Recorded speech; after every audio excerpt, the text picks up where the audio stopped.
Assalamualaikum and good evening. You're now with me, Yusuf Shukri, for TVS Nightline. Let us begin.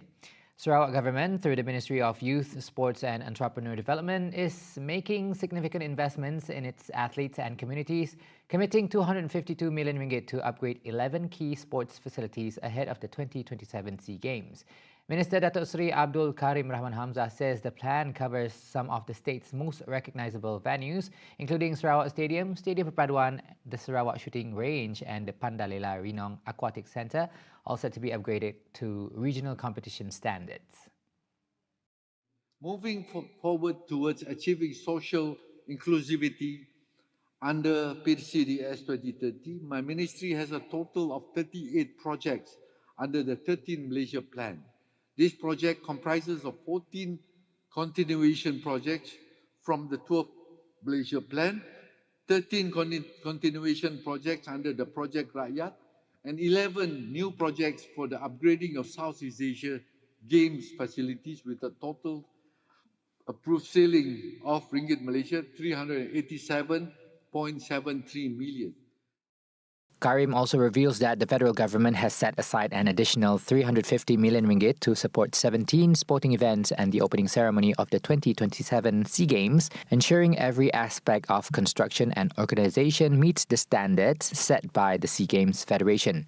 At the same time, the Dewan Suara Negeri, currently undergoing a 5 million ringgit upgrade, is expected to be completed by the first quarter of next year and will serve as the venue for esports and as a youth hub throughout the Games. Sarawak's Department of Social Welfare has identified 658 temporary evacuation centres across the state in preparation for the 2025-2026 Northeast Monsoon. Minister of Women, Children and Community Wellbeing, Datuk Seri Fatimah Abdullah, says essential aid supplies for disaster victims have been pre-positioned at the Sarawak Storage Depot as well as mini depots in Muka, Kapit, Miri and Lawas.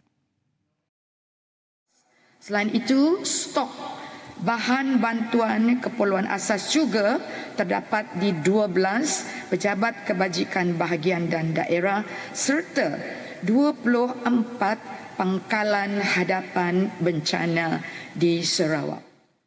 In other developments, Fatimah revealed that 6.5 million ringgit has been allocated under targeted health assistance, benefiting 312 kidney patients.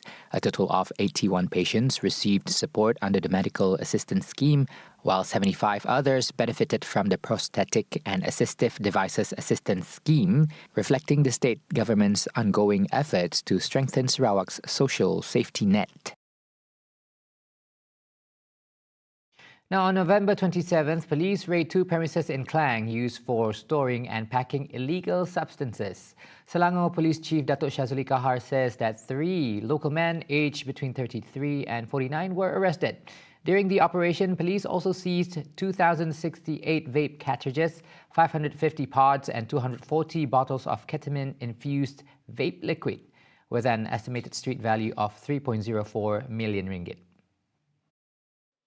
Tindakan juga diambil di bawah Akta Dadah Berbahaya Pelucut Hadkan Harta 1988 yang mana pihak polis telah menyita 3 buah kenderaan, antaranya ialah sebuah Honda CR-V, sebuah Pero 2 Beza dan sebuah Pero 2 Kelisa serta 5 item barangan kemas dengan nilai keseluruhan sekitar ringgit Malaysia 134,800. Keseluruhan cecair vape campuran dipercayai dadah ketamin yang dirampas kali ini dianggarkan dapat dibekalkan kepada sekitar 12,200 orang pengguna dalam sehari dengan mengambil kira 5 ml setiap orang. He adds that all suspects are now remanded for 7 days to facilitate investigations. The case is being investigated under Section 39B of the Dangerous Drugs Act 1952. If convicted, the offenders could face the death penalty or life imprisonment, and if not sentenced to death, they shall receive a minimum of 12 lashes. In a related development, the Selangor Police successfully dismantled 2 organised crime syndicates in separate operations, including a call centre fraud operation. Shazali states that the first raid on November 26 at Monet Garden, Sun Surya City, Sepang, leads to the arrest of 14 foreigners aged 25 to 37. Hasil daripada tangkapan tersebut, pihak polis telah merampas sebanyak 11 unit telefon bimbit, 3 set komputer serta 1 unit router yang dianggarkan bernilai sekitar ringgit Malaysia 20,000. Siasatan awal mendapati sindiket ini beroperasi sejak dari bulan Oktober 2025 dengan menjalankan penipuan cabutan bertuah secara atas talian dengan menyasarkan warga negara China sebagai mangsa-mangsanya.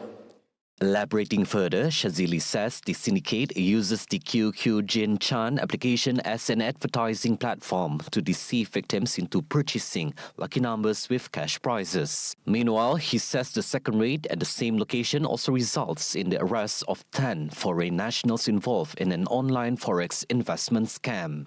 Peringkat awal, sindiket ini akan mencari mangsa-mangsa melalui aplikasi Tong Hua Sun dan seterusnya akan menggunakan aplikasi Telegram bagi menjalankan urus niaga forex milik mangsa. Hasil daripada tangkapan tersebut, pihak polis juga telah membuat rampasan sebanyak 16 unit telefon bimbit, 7 set komputer riba, 3 set komputer dan 2 unit router yang dianggarkan bernilai sekitar ringgit Malaysia 40,000. All detainees are currently remanded for 7 days and the case is being investigated under Section 420 and Section 120B of the Penal Code. Malaysia is finally breaking its dependence on new debt, with annual borrowing dropping from about 100 billion ringgit in 2021 to just 70 to 75 billion ringgit by 2025, a shift that officials are calling a sign of genuine fiscal discipline. Prime Minister Datuk Seri Anwar Ibrahim says the country's debt position remains manageable and is now on a downward trajectory attributed to the implementation of the Public Finance and Fiscal Responsibility Act. The near 30 billion ringgit reduction proves the government's efforts to restructure spending, plug leakages and tighten national development priorities. Tapi isu besar kita ialah tanggungan hutang dan obligasi kita harus kita tunaikan. Apa dia hutangnya, parasnya dan keupayaan kita ada. Umpamanya, kapasiti kewangan kerajaan mestilah diteruskan secara berhemah. Kerana hutang statutory kerajaan itu 64% kepada KDNK, ini masih di bawah statutory 65%. Speaking at the Dewan Rakyat today, Anwar says the federal government debt stood at 1.3155 trillion ringgit as of September 2025. Anwar assures that the level remains within legal limits and firmly under control. He added that statutory debt currently sits at 64% of the GDP, still below the 65% threshold, while offshore debt totals 22.4 billion ringgit, far under the permitted 35% ceiling. The Prime Minister also reiterated that the government's most burdensome debt component continues to stem from the One Malaysia Development Berhad 1MDB scandal. He said the total outstanding 1MDB commitments are nearing 50 billion ringgit, with the government so far paying 42 billion ringgit in principal and interest alone.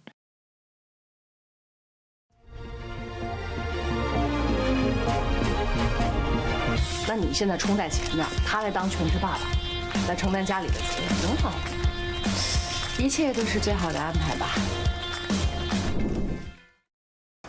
欢迎回家。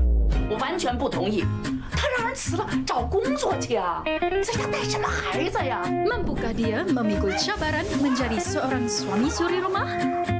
你会失望吗？ Saksikan As Husband As Wife hanya di TVS 122. From diabetes to heart disease, cancer to stroke, obesity fuels more than 12 deadly conditions. This is My Body, My Life that uncovers the truth, guided by experts and real stories. A healthy body nurtures a healthy mind. I'm Dr. Nisana Bila, My Body, My Life.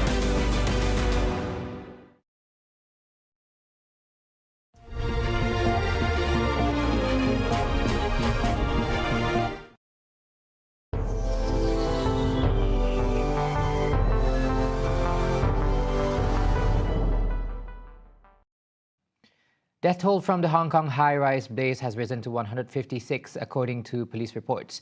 A total of 127 victims have been identified, while 29 bodies are pending identification and 30 more people remain missing. Police have also arrested 15 people, including 14 men and 1 woman aged between 40 to 77 years old.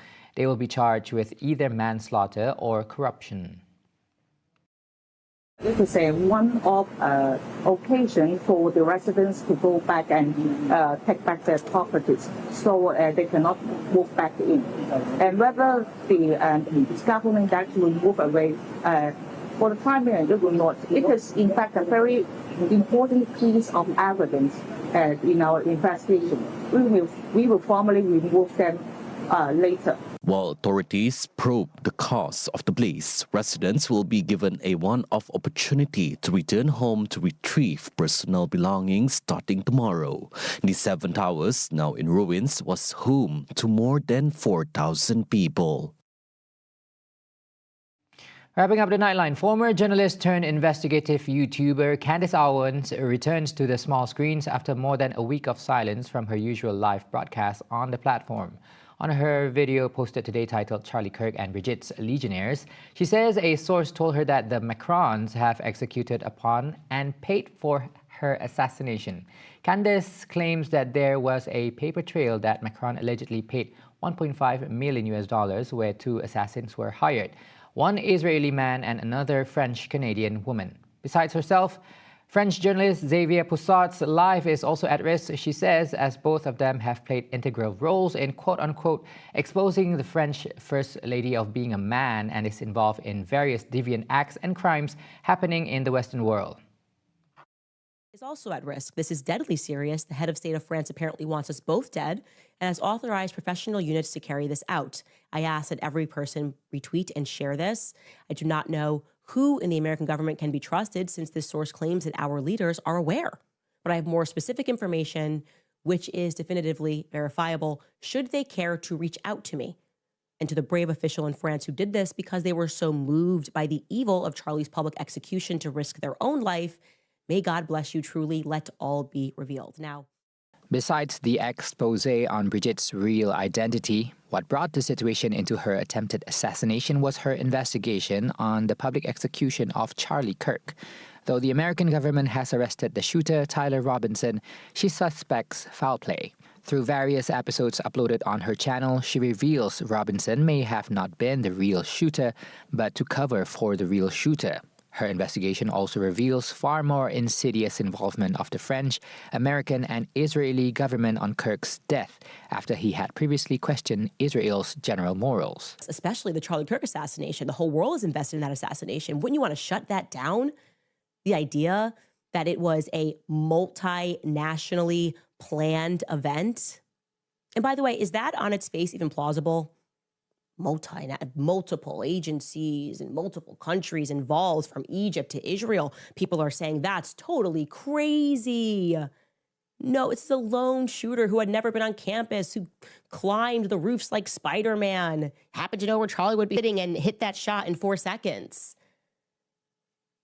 Is it plausible that that's not the truth? Of course it's plausible. Anyone who knows anything about the French government probably knows that they have an appetite for cruelty and sexual deviancy. Prior to her comeback today, a video leaked online, and the person alleged that he received instructions to eliminate Candace while she is broadcasting live, a public execution similar to Kirk's.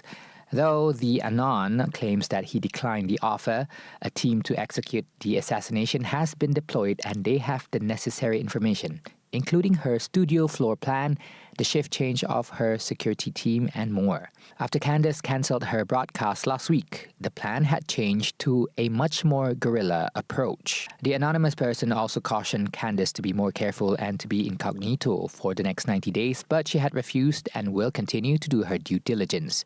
The whole debacle triggers explosive reaction globally now more than ever. The bigger question is whether Candace's reports holds the truth about the Macrons, Israel, and the American government, what they are trying to cover up, and why they want her dead. That's all the update for tonight's TVS Nightline. I'm Yusuf Shukri. Thank you for watching. Good night. Assalamualaikum.